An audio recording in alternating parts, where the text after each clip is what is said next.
欢迎来到新兴消息频道，请订阅频道，所以大家不要错过当天最热门的新闻。我们今天的时事通讯包括以下内容：白鹿参加北上研讨会上热搜，他到底说了些什么？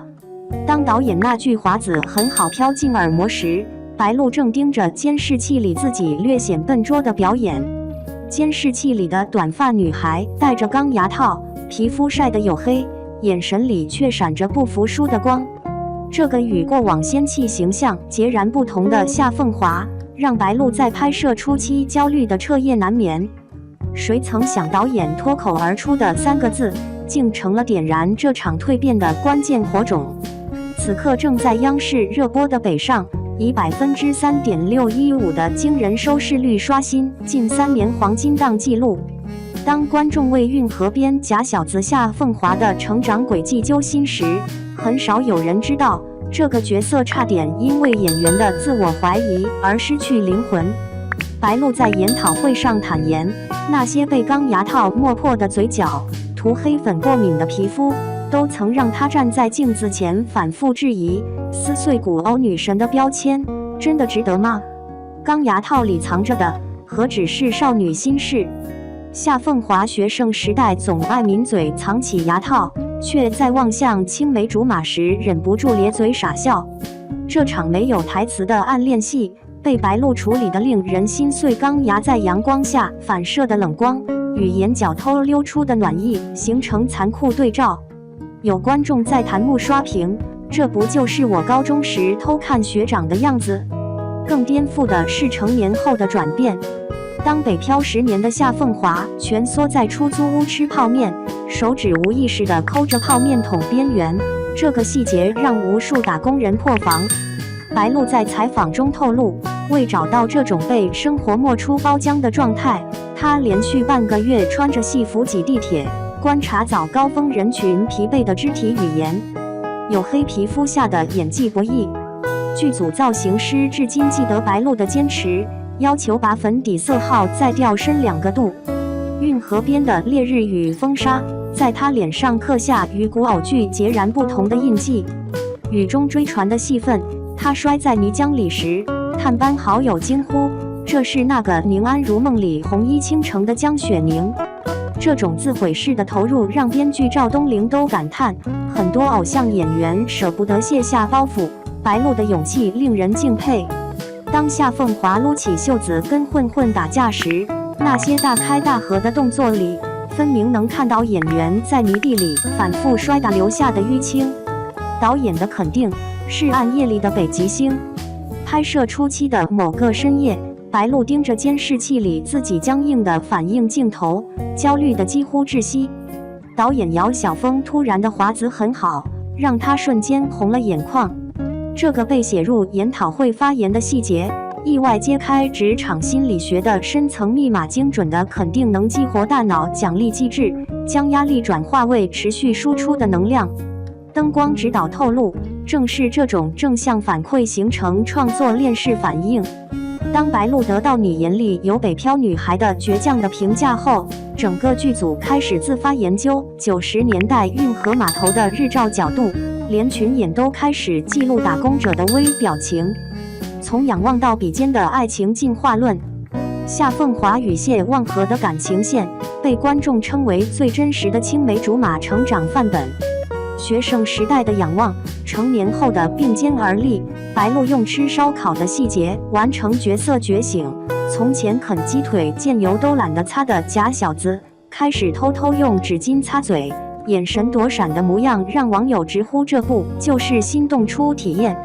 与欧豪的首次合作更碰撞出意外火花，片场即兴发挥的黑色幽默，让原本沉重的北漂故事多了烟火气。有场戏2人蹲在运河边啃烧饼，白鹿突然加的你牙缝里有葱花台词，成为全剧最出圈的笑点。运河水流过的不只是角色人生，每次听到汽笛声，就像回到常州老家。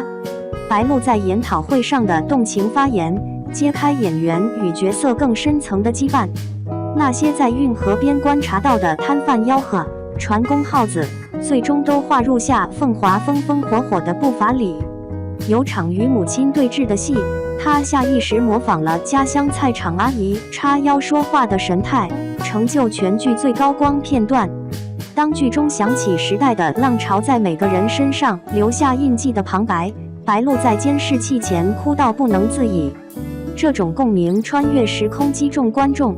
在夏凤华拼命守护的小摊和梦想里，我们何尝看不到自己挣扎的影子？演技修罗场里的自我和解。从前总担心别人怎么看我，现在学会把评判权交给角色。白鹿在采访中的剖白，道出30加女演员的集体困境。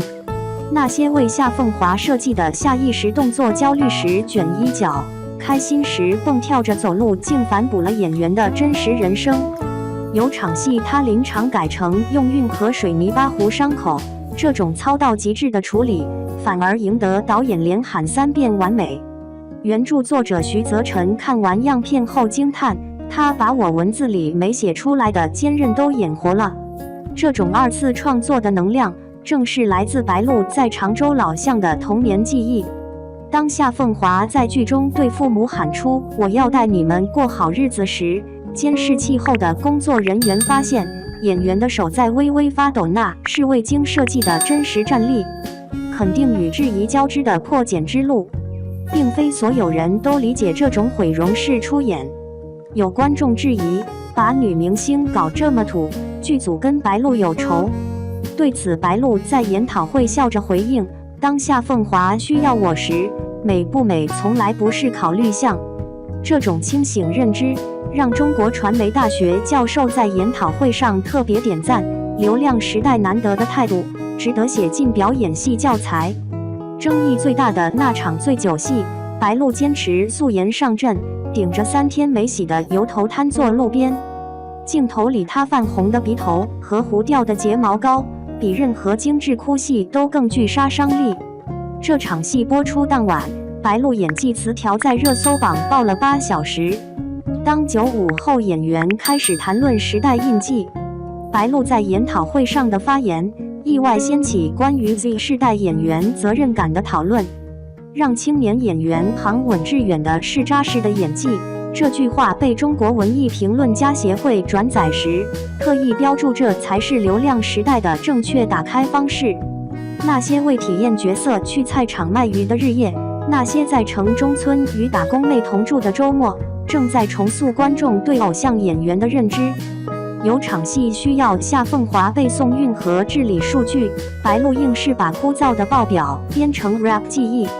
这种笨功夫让导演感慨，现在年轻演员里，肯为2分钟戏份准备3天的人不多了。